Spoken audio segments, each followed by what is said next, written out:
तुमच्या आयुष्यात सूर्य कसा आहे? सूर्य म्हणजे आत्मा, तुमच्या कुंडलीचाही आत्माच. सूर्य बलवान असेल तर व्यक्तीला आयुष्यात दिशा, आत्मविश्वास आणि ओळख मिळते.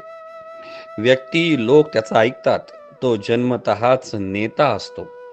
त्याचे शब्द लोक ऐकतात कारण त्याच्यात तेज असतं, सूर्याचं.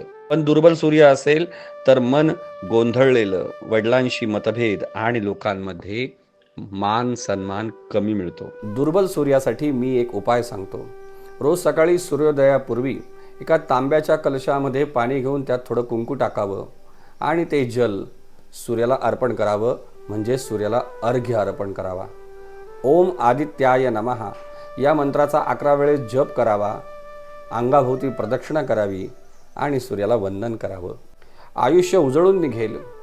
ज्यांचं तेज जागा आहे तेच जगाला मार्गदर्शन करू शकता. तुम्हाला जर तुमची कुंडली तपासायची असेल तर मला कमेंटमध्ये कुंडली असे लिहा.